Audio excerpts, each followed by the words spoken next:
Kita di sini sebagai emak-emak, bukan suara politis. Kami bersuara adalah suara ibu. Kami hanya menghimbau kepada teman-teman, kepada emak-emak, ayo kita ini di sini untuk anak-anak kalian juga, bukan hanya untuk anak-anak kami. Jangan menitipkan nasib anak-anak Anda kepada kami. Karena nasib itu ditentukan oleh kita sendiri. Perjuangkan nasib anak-anak Anda oleh Anda sendiri. Jangan titipkan pesan, jangan titipkan nasib kepada pemerintah saat ini. Karena pemerintah saat ini tidak amanah. Mantap. Ya, dari kami. Salam. Assalamualaikum warahmatullahi wabarakatuh. Jokowi mundur. Jokowi mundur. Saudara, demikian tadi press conference Mama. Suara kami dilindungi oleh undang-undang, tapi faktanya suara kami dihalangi oleh para aparat yang terhormat katanya. Yang terhormat katanya. Tapi itu sudah menghabisi suara kami. Karena suara kami ada di atas poster dan ada di banner. Dan itu semua dihalangi. Anda menantang kami sebagai emak-emak. Anda menantang kami beli. Anda jual, kami beli. Hari ini mungkin 50 emak-emak yang turun. Tapi esok akan jutaan emak-emak yang turun. Allahu Akbar. Guys, kali ini saya spill wajah ibu-ibu yang mohon maaf ya, kurang kerjaan guys ya. Dan ini ibu-ibu siapa sih ya, memalukan mengikuti kegiatan-kegiatan yang gak ada faedah seperti ini. Bu, kalau ibu mau buat acara seperti ini ya udah ibu buat aja, nggak usah ngajak ibu-ibu yang lain ya. Ibu-ibu kita, ibu-ibu saya, ibu-ibu teman-teman di sini itu pada cerdas-cerdas bu ya, jadi nggak mungkin mau ikutan atau diajak untuk acara-acara yang gak jelas kayak gini. Anak cucu kasihan. Kalau negeri ini nggak berdaulat. Kalau negeri ini dijual. Jadi kita bertanggung jawab ya buat kepentingan anak cucu kita. Kasihan. Kasihan ya. Yang Kasihan. kenapa be ngomong yang gitu. Kita bukan siapa-siapa. Oke. Kita Indonesia. Indonesia. Ya. Kita ingin negara ini tetap berdaulat, tetap bersatu, tidak dijual negeri ini, tidak digadaikan. Luhut pengkhianat, menjual republik ini kepada Cina. Oke, terima kasih. Oke, kasih sebelahnya Be. Dari mana Bu? Kita kalau diam tertindas. Oke. Kita harus bangkit melawan demi anak cucu kita, cicit kita, generasi kita yang akan datang. Kalau kita diam, nanti anak cucu kita akan menjadi jongos di negeri sendiri. Terima kasih. Oke, makasih. Ibu mau ngapain juga? Kasian ya melihat ibu-ibu, bapak-bapak yang sudah tua renta seperti ini harus turun ke jalan mengikuti kegiatan atau aksi demo yang gak jelas arah dan tujuannya. Begitu bengisnya dan bencinya kepada agama-agama mengindikasikan bahwa mereka adalah PKI. Ateis mereka, komunis mereka, ya kan? Bazar-bazar bayaran mereka puja-puja dan mereka berikan peluang sebesar-besarnya untuk selalu mendiskreditkan agama dan mengadu domba antar umat beragama. Ini adalah pelanggaran konstitusi yang bisa dijadikan dasar untuk membakzulkan rezim ini. Sekarang ini jujur, mari kita jaga persatuan. Betul. Jangan pecah belah. Betul. Indonesia jangan sampai pecah belah, pesan saya. Kalau Indonesia pecah, 38 provinsi merdeka semua. Papua merdeka, Aceh merdeka, Lampung merdeka, Banten Giri, Aing merdeka. Perang Banten dan Lampung, berburu Gunung Krakatau. Jawa merdeka, Betawi merdeka.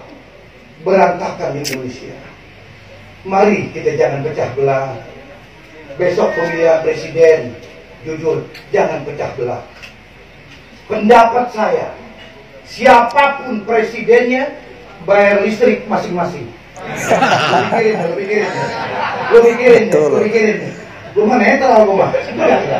Siapapun presidennya, bayar listrik masing-masing. Mari jangan pecah belah. Belajar sudah dari yang kemarin. Mudah-mudahan hidup kita berkah semuanya. Insya Allah hidup kita dunia akhirat selalu dalam berkah.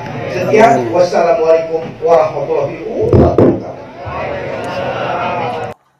Nah, ini baru ustadz atau kiai yang keren, penceramah yang membawa suara-suara yang menyatukan seperti ini. Inilah yang kita apresiasi, inilah yang harus kita dengarkan. Sisa-sisa kepemimpinan dari rezim Jokowi ini tetap harus kita amati karena dia akan mengecilkan usaha-usaha yang sangat merugikan oleh rakyat.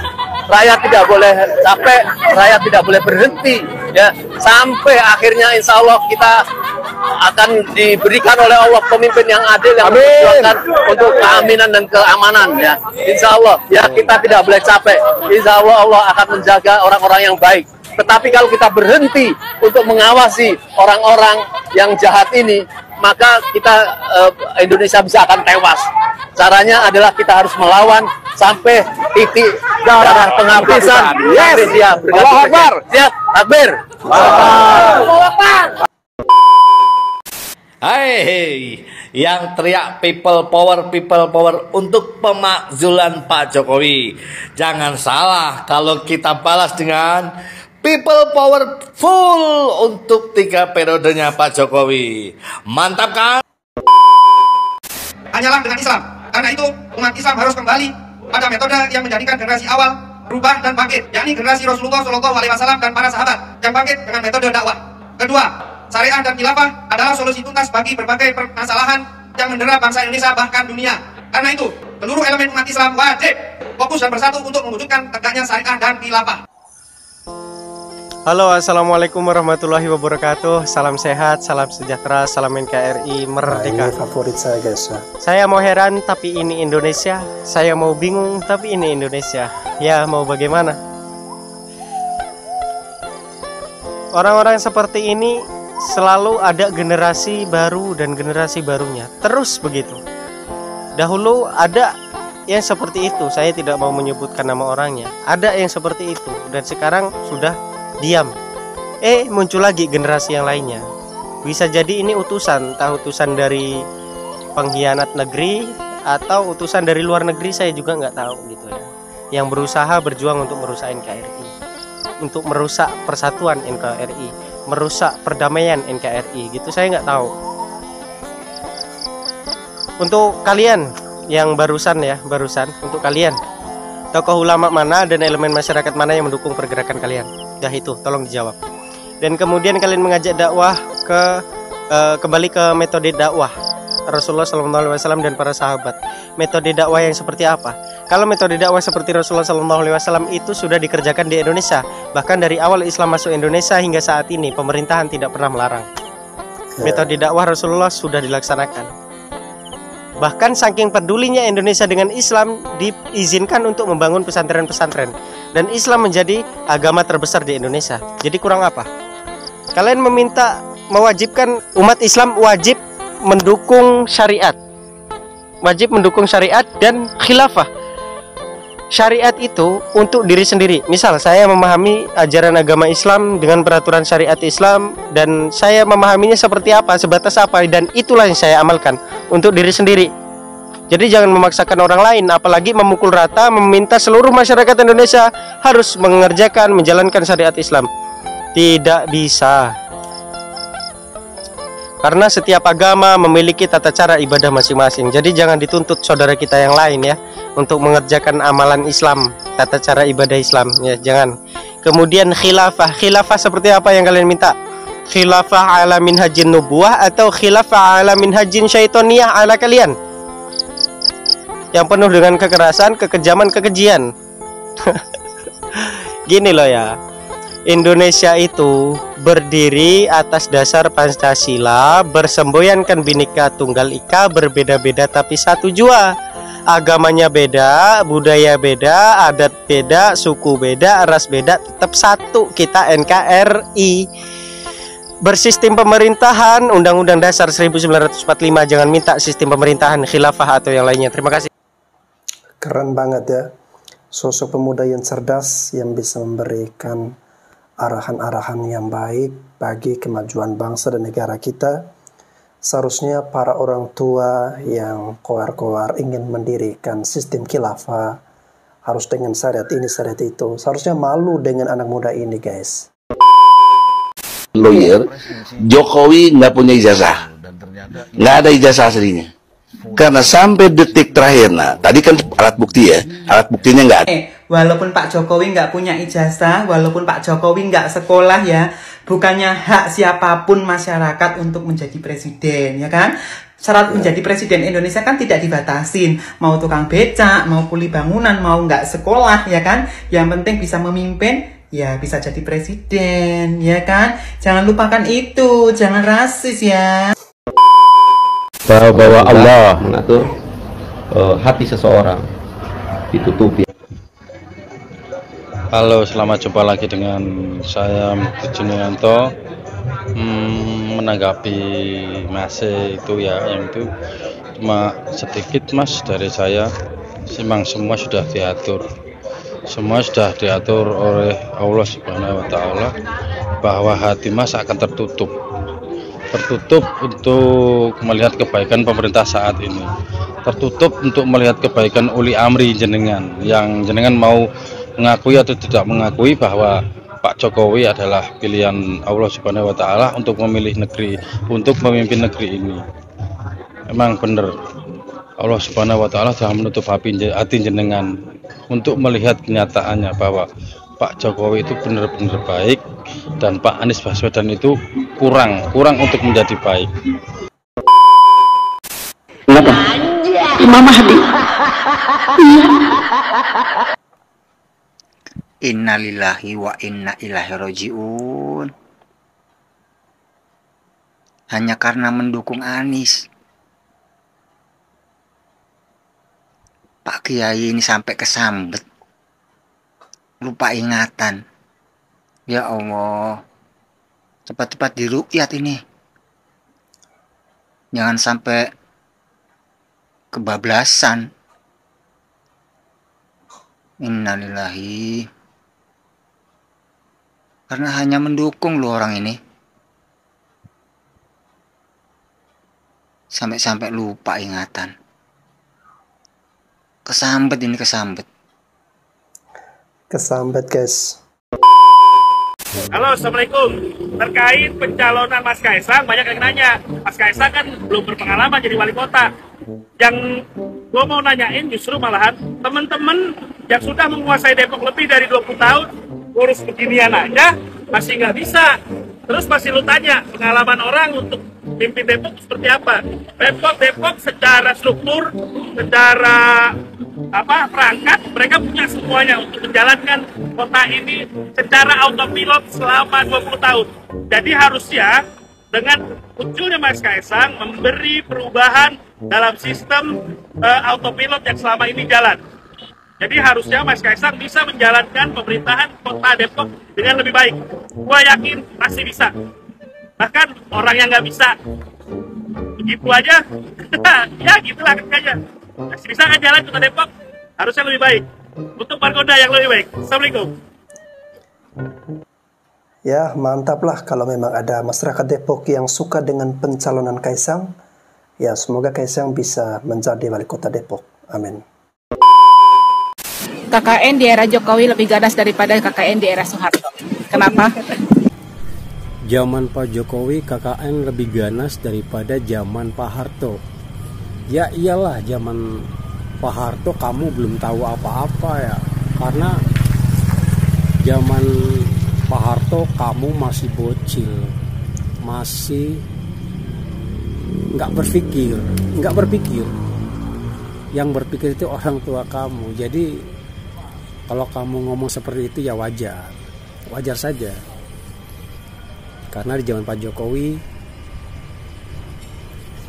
ada sifat dengkinya, ada sifat nggak sukanya. Jadi apapun yang dilakukan Pak Jokowi atau keluarganya, kamu nggak bakalan suka. Biarpun dulu orang tuamu lebih sulit, tapi kamu bangga-banggakan pemimpin yang dulu daripada yang sekarang. Salam dari saya. Yang milih Prabowo tunjuk tangan. Yang milih Ganjar tunjuk tangan. Ibu Ganjar, nggak apa-apa.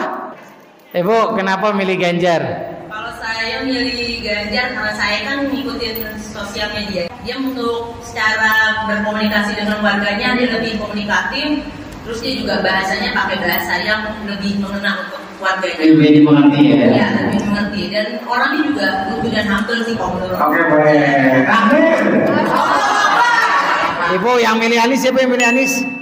Nah, oke, Ibu. Kenapa saya memilih Anies?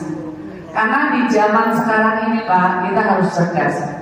Kita harus memilih calon pemimpin yang jelas track record-nya, akhlaknya, budi pekertinya, sopan santunnya, adabnya. Ya demi Allah ya, kalau gara-gara pilpres berbeda pilihan kita saling benci, kita bukan orang beriman. La yu'minu ahadukum hatta yuhibba li akhihi ma yuhibbu li nafsi. Tidak beriman kamu sebelum kamu mencintai saudara muslim kamu seperti mencintai dirimu sendiri. Saling cinta kita, saling sayang. Berbeda politik itu biasa. Ini negara demokrasi. Nah gitu dong ya, saling cinta kita, saling sayang kita ya. Berbeda pilihan politik itu wajar dan biasa-biasa saja. Yang penting di antara kita jangan sampai ada benci ya. Kalau benci yang benar-benar cinta nggak apa-apa. Panggung nampak Pak Jokowi seperti sedikit bingung. Assalamualaikum Mbah Ngerangis. Semakin hari saya perhatikan dengan ucapan dan kata-kata Anda, saya memperhatikan dan melihat Anda semakin linglung Mbah Ngamin Rais. Oh, semakin linglung guys. Karena apa? Setiap kali ada pemilu 5 tahun sekali Anda semakin depresi. Karena apa? Anda tidak bisa mempertahankan reformasi yang Anda bikin sendiri. Itulah Anda Mbah Amin Ngerangis, Bapak reformasi, tetapi takut kalau diintimidasi. Tertawanya si ibu ini sering banget juga ya. Mbah, Anda sendiri. Makanya Mbah Ngamin Ngerangis tobat toh. Sadurunge nyawa Anda dibetot sama Sang Maha Kuasa, ora iso nepati janji Anda. Waktu Anda bilang saya mau engklek Jakarta, Yogyakarta kalau Bapak Presiden Jokowi menjadi presiden. Lah, kenyataannya mulut Anda tidak diijabah sama Sang Maha Kuasa, hanya yang Tuhan yang Maha Kuasa memberi ijabah, memberi wahyu kepada Bapak Joko Widodo menjadi presiden sampai 2 periode. Jadi apakah itu tidak nyata, Mbah Ngamin Ngerangis? Saya perhatikan dengan seksama setiap 5 tahun sekali kewarasan Anda harus dipertanyakan sebagai Bapak reformasi yang takut dengan intimidasi rakyat sendiri. Itu Anda itu jadi ketua MPR aja itu bertindaknya sewenang-wenang. Makanya Tuhan sekarang menghukum Anda dengan karma Anda waktu Anda melengsarkan Bapak Gus Dur cuma dengan rapat MPR saja. Tahukah Anda itu? Salam NKRI, harga mati, Pancasila tetap ada. Resmi menetapkan Indonesia naik kelas menjadi negara berpendapatan menengah atas. Halo, apa kabar para hater pemerintah ini, para pembenci-pembenci pemerintah ini? Itu salah satu prestasi yang membanggakan lagi bagi negara kita, khususnya yang dikelola oleh pemerintah saat ini. Saya sebenarnya tidak terlalu bersemangat sih menyampaikan ini kepada para pembenci-pembenci pemerintah saat ini gitu loh. Cuman masalahnya seheboh apapun prestasi yang diraih oleh negara kita saat ini ya, dengan pemerintahan yang saat ini, itu tidak akan membuat kalian para pembenci pemerintah ini surut dan berubah pikiran, tapi akan semakin mengasah akal bagaimana supaya tidak semakin terpojokkan, tidak semakin tersudutkan gitu. Karena semakin berprestasi, semakin hilang peluang Anda untuk mempertahankan apa yang selama ini diraih dengan pemerintahan-pemerintahan yang model kuno. Sekarang kan model modern, sehingga prestasinya melaju dengan pesat, dikelola dengan benar, tanpa berharap pamrih dari para pembeli-pembeli kebijakan gitu. Satu lagi pesan buat saudara-saudara saya yang senasib dengan saya gitu. Jadi Anda yang membenci pemerintah hanya karena pengaruh dari ajakan-ajakan yang ya berusaha untuk memprovokasi gitu loh. Sementara Anda tidak mendapatkan apa-apa. Jadi contohnya seperti saya gitu loh. Saya sangat bangga dengan prestasi yang diraih sebagai bukti nasionalisme saya kepada negara ini. Dan itu berlaku untuk pemerintahan siapapun, pemimpinnya siapapun itu gitu loh. Bukan hanya semata-mata Pak Jokowi, tidak. Saya tidak mendapatkan apa-apa, nggak dapatkan imbalan apa-apa, hanya semata-mata rasa nasionalisme saya. Nah, kepada saudara-saudara saya, daripada podo-podo nggak dapat apa-apa, tapi Anda berada pada zona pembenci, mending bergeserlah. Enak bolos sing menang, ya. Karena Anda akan semakin terus terjepit dan peluang Anda akan semakin sempit. Itu, mari bergabung dengan pemerintah. Salam dari Sorsa.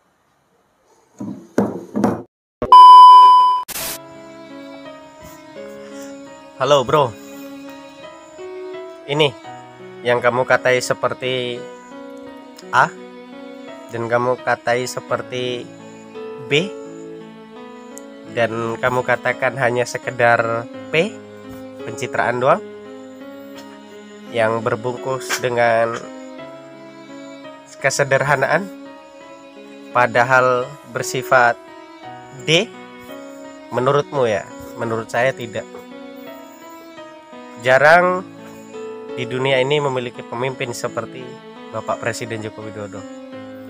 Orangnya sederhana, benar-benar merakyat, bahkan terbukti dari sebuah survei 82 hingga 90% rakyat Indonesia bangga dan puas dengan hasil kinerja Presiden Joko Widodo. Kalau emang Anda itu benar, Anda orang yang tidak memiliki kesalahan dalam menyampaikan sebuah pendapat, coba munculkan wajah Anda. Jika tidak, Anda datang ke daerah-daerah, sampaikan ke daerah-daerah, Jokowi ini, Jokowi itu, Jokowi bla bla bla bla bla. Silakan. Jika memang Anda benar loh ya. Kalau orang benar pastinya berani untuk menyampaikan itu gitu. Coba Anda berani nggak? Ya setidaknya di dalam video lah, Jokowi ini, Jokowi itu gitu. Coba buat video kalau bisa. Kalau Anda tidak berani, jangan komentar yang tidak lazim seperti ini. Komentar Anda mencerminkan diri Anda sebenarnya seperti apa, mencerminkan jati diri Anda. Presiden kita disegani seluruh dunia, pemimpin seluruh dunia, dan Anda sebagai rakyatnya bisa merendahkan beliau. Oh, Anda bukan rakyatnya ya, Anda adalah oposisi, bagian dari oposisi yang hanya bisa mencaci serta memaki, tidak pernah yang namanya memberikan kritikan kemudian diselipkan dengan solusi, nggak pernah, hanya bisa nyaci maki doang, kritik aja dicampur dengan hujatan. Na'udzubillah min dzalik.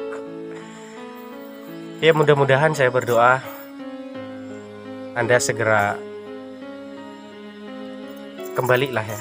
Ya kembali untuk apa nggak tahu saya, terserah Anda mau kembali apa. Yang penting jangan kayak gini gitu.